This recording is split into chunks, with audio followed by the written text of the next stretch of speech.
저는 오늘 여러분과 함께 기도는 하나님의 요구이다, 이런 제목으로 은혜의 말씀을 나누고자 합니다. 여러분, 기도는요 하나님의 요구예요. 우리가 성경을 보면 하나님은 우리에게 기도하라 이렇게 요구하십니다. 그것도 아주 적극적으로 기도하라고 하나님께서 당부하십니다. 예를 들어 예레미야 선지자에게는 뭐라 그랬죠? 너는 내게 부르짖으라 그랬어요. 그냥 살살 기도하는 얘기 아니야. 부르짖으라. 그리하면 내가 내게 응답하겠다 이렇게 말씀을 하셨고, 또 에스겔 선지자에게는 이스라엘 족속이 내게 구하여야 한다 이렇게 강조하셨습니다. 이것은 무엇을 말합니까? 하나님이요 기도자에게 복을 주시려고 말씀하는 거예요.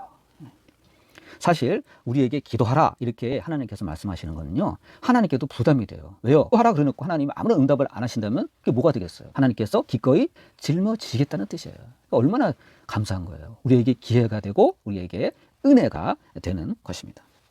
그럼에도 불구하고 여러분, 만일 우리가 기도하지 않는다면 우리가 영육간에 큰 손해를 보는 거예요. 그리고 귀중한 기회를 놓치게 되고 말 것입니다. 그러므로 여러분, 우리는 기도해야 돼요. 모든 역사를 주관하시는 하나님의 뜻은 사실 이미 정해져 있습니다. 왜요? 하나님은 멀리 보세요. 근데 그럼에도 불구하고 하나님께서 우리에게 기도하라 말씀하셨듯이 뭡니까? 하나님의 뜻은 이미 정해져 있지만 우리 하나님은 홀로 역사를 얼마든지 진행시키고 주관할 수 있지만 하나님은 그렇게 안 하시겠다는 거예요. 그게 뭡니까? 하나님의 역사에 우리를 동참시키겠다는 거예요. 얼마나 감사해요. 하나님은 그렇게 안 하시는 거예요. 이게 우리에게 큰 기회가 되고 큰 은혜가 되는 것입니다. 여러분, 우리가 같이 읽은 성경을 보면 어떻게 되어 있습니까? 구약성경 에스겔 36장을 보면요, 이 배경이 어떻게 되죠? 이스라엘 백성들이 하나님께 징계를 받아가지고 바벨론의 포로가 되어서 있을 때를 말하고 있습니다. 하나님은 범죄한 이스라엘 백성에게 바벨론의 침공을 받게 하셔서 나라는 어떻게 됐죠? 완전히 황폐가 됐어요. 황무지가 됐어요. 다 파괴됐어요. 성전은 불타고 완전히 다 무너져 버렸습니다. 그래서 이스라엘 백성들은 바벨론의 포로가 되어 있었어요. 나라 잃은 백성이 되었어요. 얼마나 슬퍼요, 여러분. 아무리 못나도 나라가 있어야 되는데 나라가 없어졌습니다. 그것은 그들이 바로 하나님 앞에 범죄한 결과였다고 성경은 증언하고 있습니다. 여러분, 이래서 여러분 죄가 무서운 거예요. 여러분, 돈이 좀 없으면 살 수 있어요. 그런대로 뭐 아끼고 살지, 절약하고 살지, 눈을 낮춰서 살지. 그런데 여러분, 나라가 없으면요 이건 정말 비참한 거예요. 당시 유다 나라의 처지는요 황폐함, 황무함 그 자체였습니다. 그런데 그러한 처지에 있던 이스라엘 백성들에게 하나님께서요 느닷없이 은혜를 베푸시기로 작정을 하셨습니다. 그래서 하나님 뭐라 그러셨냐면, 그렇게 무너지고 황폐한 이스라엘에게 앞으로 에덴 동산 같이 해주겠다 이렇게 약속하셨습니다. 여러분, 에덴 동산이 뭡니까? 낙원 아니에요. 낙원이 얼마나 좋아요. 그렇게 무너지고 황폐한 이스라엘 백성을 앞으로 에덴 동산 같은 삶을 누리게 할 거다 이렇게 약속을 하셨습니다. 이것은 이스라엘 백성이 지금은 아니지만 머지않아 포로에서 풀려나고 해방되고 최상급의 자유와 그 기쁨을 누리게 될 것임을 주님께서 약속하신 것입니다. 그럼 이스라엘 백성은 어떻게 하면 되죠? 아, 이제 가만히 있어도 되네. 하나님께서 어차피 우리를 에덴 동산 같이 살게 하시겠다고 약속하셨는데 우리 가만히 있어도 되네? 그건 아니에요. 어떻게 되죠? 기도해야 돼요. 그래서 하나님은 에스겔서 36장 37절에 그래도 이스라엘 족속이 내게 구해야 한다 이렇게 강조하셨습니다. 기도를 하고 하나님의 약속을 맞이해야지. 여러분, 아무것도 안 하고 그냥 뒷짐지고 있는다면 이 하나님의 위대한 축복이 왔을 때 이걸 분별할 수가 있는 거예요. 이게 우연히 온 것인지, 갑자기 거저 뚝 떨어진 건지, 아니면 하나님의 약속대로 하나님의 역사로 이루어진 것인지 우리가 기도 안 하고 그냥 가만히 있으면요 분별이 안 되는 거예요. 근데 하나님께서 뭐라 그랬죠? 너희들은 그래도 기도해야 된다 이렇게 말씀하셨어요. 그럴 때 우리는 알게 된 거예요. 아, 맞구나. 우리에게 온 이 해방이, 이 자유와 이 기쁨이 하나님의 약속에 의해서 우리에게 주어진 것이구나. 그것을 알게 된다는 것입니다. 그래서 여러분, 우리도 기도해야 되는 거예요. 여러분, 구약 성경 열왕기하 20장을 보면요, 유다 왕국의 히스기야 왕이 이 아수라의 전쟁에서 수많은 스트레스를 받아가지고 심각한 병을 얻어 죽게 되는 장면이 나옵니다. 그런데요, 선지자 이사야가 나타났는데 와서 도와주고 고치기는커녕 뭐라 그랬죠? 내가 죽고 살지 못하리라. 너는 내 집을 정리해라. 이런 엄청난 선언을 합니다. 이건 사형 선고예요, 여러분. 그리고는 호련히 떠나버립니다. 예. 어떡하라고. 죽으라는 거예요, 그냥. 야, 다른 사람도 아니고 그 아수라의 전쟁 가운데 힘이 되어주고 능력이 되어주고 격려해주고 기도해주고 그런 이사야 선지자님이 그럴 수가 있어? 응? 덜컹 이렇게 통보만 하고 그냥 호련히 가버리신 거예요. 여러분, 히스기야 왕이 얼마나 괴로웠겠어요. 얼마나 힘들었겠어요. 야, 큰일 났구나. 이젠 죽었구나. 그런 생각 안 들겠어요? 얼마나 큰 고통을 느꼈는지 몰라요. 근데 그 당시에 히스기야가 죽는다면요, 누구도 히스기야를 대신할 사람이 없었어요. 그때 히스기야가 젊었거든요. 30대 중반 정도예요. 아직은 이 후계를 이을 만한 후계자가 없는 거예요. 근데 히스기야가 덕후 죽는다면 이 리더십에 큰 공백이 일어나는 거예요. 유다 왕은 진짜 망할 수도 있는 거예요. 아마 보통 사람 같으면 의사도 아니고 하나님이 콕 찍어가지고 너는 이제 죽을 거야. 이제 가서 슬슬 이제 네 집안을 정리해. 이런 얘기 들었으면요, 보통 사람 같으면 그래, 하나님이 통보하셨는데 뭐 죽어야지 뭐. 이건 나의 운명이구나. 어쩔 수 없구나 하고 삶을 포기할 수도 있습니다. 여러분 같으면 어떻게 했어요? 의사도 아니고 하나님이, 그것도 예언율 100%인 선지자를 통해서 너는 죽을 거야. 그럼 여러분 어떻게 하시겠어요? 그렇지만 히스기야는요, 인생을 포기할 수가 없었습니다. 대단한 사람이에요. 그 당시 나라는 엉망이었고 후계자도 없는데, 그래서 그는 얼굴을 벽을 향해서 놓고 기도를 했어요. 이 벽 속에 하나님이 나타나신다 생각하고 기도한 거예요. 그리고 하나님께 울면서 통곡하면서 기도를 했습니다. 하나님, 제가 평소에 하나님께 어떻게 했는가를 기억하소서. 내가 하나님 앞에 이 나라를 살리려고 어떻게든지 이 백성을 위해서 헌신하고 선한 일을 한 것을 기억해 주세요 하고 히스기야는요, 통곡하면서 기도를 했어요. 마지막으로 몸부림친 거예요. 그러자요, 신기해요. 하나님의 반응이 나왔어요. 여러분, 저와 여러분이요, 하나님 앞에 기도하면요, 하나님은 반드시 반응하세요. 여러분, 기도에 있어서 무반응은 없어요. 우리는 모르지만 저 영적 세계에서 이미 어떤 반응이 일어나는 거예요. 반응. 하나님은요, 어떤 형태로든 반응을 하십니다. 미국의 어떤 병원에서요, 재밌는 실험을 했어요. 그것은 환자를 A그룹, B그룹으로 나눈 다음에 환자들 모르게 하는 거예요. A그룹은 중보기도팀을 투입을 했어요. 당신들 이 A그룹 사람들 위해서는 중보기도를 열심히 하세요. 이 환자들 별거 환자가 다 있어. 뭐 심장병 환자, 뭐 당뇨병 환자, 뭐 고혈압 환자가 다 있어. 그리고 한쪽 B그룹에게는 기도 안 했어요. 그냥 통상적인 치료만 했어요. 물론 A그룹, B그룹 다 통상적인 치료를 합니다. 근데 A그룹만 집중적으로 기도하라고 중보기도팀을 아무도 모르게 투입을 시켰습니다. 다 비밀이에요. 그리고 일정 시간이 지났어요. 여러분 어떻게 됐을까요? 신기해요. A그룹의 상태가 굉장히 양호해지는 거예요. 다 조사했더니 의학적인 모든 수치가 다 올라갔어. 한 중간 정도 올라간 사람도 있고 최상으로 올라간 사람도 있고 막 변화가 일어나는 거야. B그룹은 그냥 그래. 그냥 그래. 오히려 더 나빠진 사람도 있어요, 병세가. 여러분, 이건 뭘 말하는 거죠? 영적 세계에서 하나님이 일하셨다는 거예요. 놀라운 사건이에요. 본인들은 몰라. 아마 본인들은 그럴 거예요. 내가 통상적인 의료 행위를 잘 받아서 그렇게 된 것이다. 아니죠. 그것을 비밀리에 행했던 영우팀들은 아는 거예요. 확실히 다르다. 확실히 다르다. 중보기도팀이 한 그 환자들은 병세가 좋아졌구나. 여러분, 흔히 우리가 누굴 위해서 중보기도를 하죠? 본인은 모르더라도요, 우리가 기도하잖아요? 그러면 상황이 바뀌어요. 상황이 좋아져요. 하나님은요, 자기 약속을 지키시는 분이에요. 여러분, 기도했을 때 무반응이란 없어요. 오만한 작은 변화라도 일어난다는 걸 우리는 알아야 됩니다. 여러분, 그래서 우리가 중보기도를 놓치면 안 되는 거예요. 여러분, 히스기야는 어떻게 됐죠? 하나님은 제일 먼저 히스기야에게 반응한 것이 아니라 누구에게 반응했죠?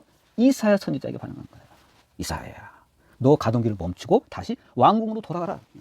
급하게 말씀을 주신 거예요. 가서 내 종 히스기야에게 전하라. 내가 너의 기도를 들었고. 하나님이 들으셨어요. 통곡하면서 기도하는 거. 내 눈물을 보았노라. 하나님이 보셨어요. 귀를 지으신 하나님, 우리 눈을 지으신 하나님이 안 들을 수가 없는 거예요. 안 볼 수가 없는 거예요. 그런데 뭐라고 했어요? 내가 너를 낫게 하리니 너는 3일 만에 여호와의 성전에 올라갈 것이다. 대단한 약속의 말씀 주신 거예요. 하나님 원래 어떻게 하셨어요? 히스기야를 데려가려고 그랬어요. 히스기야야, 그냥 이제 그만 올라와라. 근데 하나님의 그 계획을요, 히스기야의 기도를 듣고 성경은 뭐라 그럽니까? 하나님 자신의 계획과 뜻을 완전히 처리하셨어요. 이건 히스기야가 포기하지 않고 기도하였기 때문입니다. 여러분, 기도는 이처럼요 위대한 거예요. 하나님께 기도보다 설득 있는 것은 없어요. 기도보다 설득력 있는 것은 없어요. 왜요? 하나님이 요구하셨잖아요. 너희는 내게 기도하라. 하나님이 요구하신 거예요. 그래서 하나님은 그 약속을 지키셔야만 합니다. 이사야는 하나님께서 알려주신 대로 무화과 반죽을 가져다가 화물에다 붙였습니다. 아마 성경에 나와 있지 않지만 종기를 앓고 있었던 것 같아요. 종기가 심해져가지고. 중병치고는 처방전이 굉장히 단순하죠. 에이, 저 정도는 우리도 할 수 있는데, 그러니까 우리가 잘못 생각하는 거예요. 어떻게 보면 간단하죠. 무화과 반죽을 이겨다가 그 상처에 넣었어. 근데 중요한 건 뭐죠?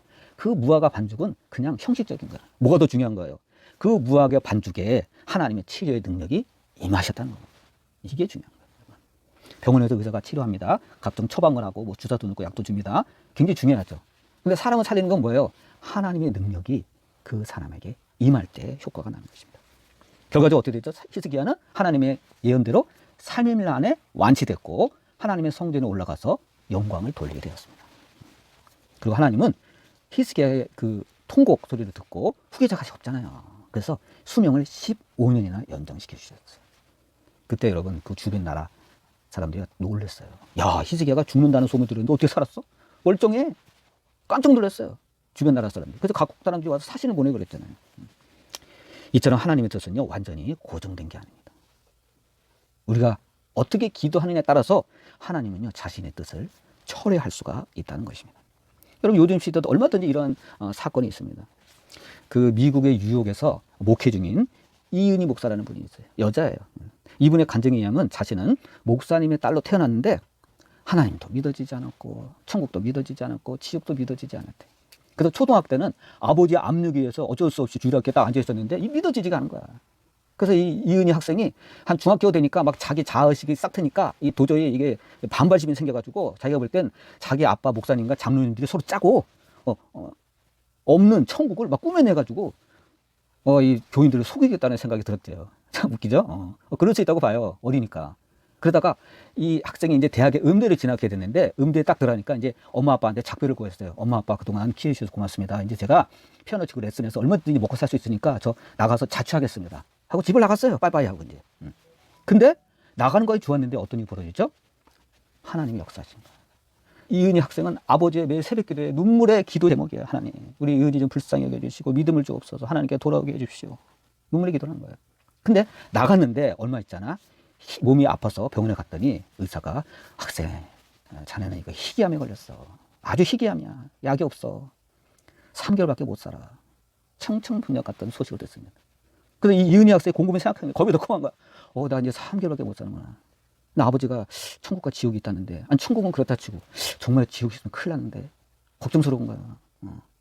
천국 있으면 믿자 본전인데 지옥은 그게 아니잖아요. 심각한 생각이 드는 거야. 그래서 집에 와서 얘기를 했더니 부모가 통곡을 하는 거야. 왜? 3개월밖에 못 사니까. 약이 없잖아요. 근데 거기서 이은희 학생이 이제 회심을 합니다. 그래서 예수님을 영접하고 이제 어떻게 생각하냐면 이 약 못 사는 거. 난 이제 3개월밖에 못 살아. 그러니까 천국에 가면 주님 앞에 할 게 아무것도 없네. 그러니까 엄마 아빠 제가 피아노를 치니까 그 피아노 반주자 있잖아요. 제가 좀 대신할게요. 어차피 죽을 거 아닙니까? 그래서 하라 그랬어요. 그래서 주일날 반주를 열심히 했어요. 네. 근데 얼마 있지 않아. 갑자기 치다가 피아노 앞으로 꼬꾸라집니다. 꽝! 하고 꼬꾸라집니다. 교인들이 난리가 났어. 장로님 튀어오고 권사님 튀어오고 막 이래갖고 예배가 중지됐어. 그래서 그 죽은 이은희 학생을 안고 급하게 목사님 사택으로 옮겼습니다. 그리고 권사님들이 달려가지고 하나님이 이은희를 살려달라고. 그동안 방황했는데 이제 주님께 돌아오는데 데려가시면 어떻게 합니까? 막 통곡을 하면서 이제 누가 시키지도 않았는데 권사님들이 붙잡고 막 기도한 거야. 기도의 용사죠. 그런데 이미 이은희 학생은 자신을 알았어. 왜? 자기 몸과 그 영혼이 분리가 되더래요. 그래서 자기는 보여. 근데 권사님들이 엄마가 막 통곡을 하고 있는 거야. 그 시신을 붙잡고 하나님 살려내라고 막. 아무리 엄마 옆에 가서 엄마 뺨을 만져도 엄마가 몰라. 근데 하늘에서 마차가 내려오라는 거야. 마차가. 그러면서 타라고 하나님이 학생을 불렀다고. 천사가. 그래서 천사에 이끌려서 천국을 올라갔답니다. 근데 천국문에 딱 이랬더니 천국문에 딱 지금 천사가 잠깐 기다리라고. 생명책에 있나 보겠다고. 그래서 생명책을 보더니 이름 있네. 들어가. 그랬더니 들어가야 되잖아요. 근데 그 다음이 중요해. 이 마차가요 움직이더라. 들어가야 되는데 천국문이 열렸는데 들어갈 수가 없어. 이제 보니까 이 지상에서 이 권사님들이 이은희 학생 살려내라고 하나님 막 그렇게 기도하니까 그 권사님들의 영이 천국문 앞에 있는 마차를 붙잡고 있는 거예요. 못 들어가게 한 거예요. 마차가 안 움직이는 거야. 그러니까 천사들이 큰일 났다. 하나님 부르셨는데. 근데 이 권사님 기도하는 영들이 마차를 붙잡고 있는 거야. 안 움직이는 거야. 그래서 할 수 없지. 천사들이 이게 도저히 안 되겠다. 그래서 그 마차를 다시 지상으로 보냅니다. 그래서 지상에 다시 목사님 사태로 내려왔어요. 그런 다음에 그 학생은요, 기침을, 재채기를 한 다음에 눈을 떴습니다. 그리고 엄마, 목말라. 나 물 좀 줘. 그랬더니 그렇게 기도하던 권사님들이 놀라가 다 도망가 버렸어. 엄마도 도망갔대. 네. 그래서 살았어요, 그분이. 그래가지고, 그 이후에 3개월밖에 못 산다 그랬잖아요. 그 암도 다 떠나가고. 지금 미국 뉴욕에서 목회를 잘하고 계시답니다. 여러분, 놀라운 일이죠? 그 학생은 죽기로 돼 있는 사람이에요. 근데 권사님들이 그렇게 몸부림치면서 기도하니까, 그 이인의 청년의 죽음이 취소되고 소생된 것입니다. 여러분, 이것은 하나님의 뜻이 얼마든지 다 그런 건 아니지만 우리 성도들의 간절한 기도에 의해서 얼마든지 번복될 수 있다는 사건을 말씀하고 있습니다. 그럼 여러분이 큰 위기가 왔을 때 무조건 포기하지 말아야 돼요. 끝까지 하나님께 탄원하며 기도해야 되는 거예요. 다시 말하지만 기도는요, 하나님이 요구해요. 하나님 먼저 요구하신 거예요. 그래서 우리는 기도할 때 하나님이 반드시 반응하신다는 것을 믿어야 돼요. 모든 기도의 용사들은 하나님께 응답을 받았어요. 이처럼. 이 시간부터 놀라운 기도의 능력을 체험하는 저와 여러분 되시기를 주님의 이름으로 축원드립니다. 기도하시겠습니다.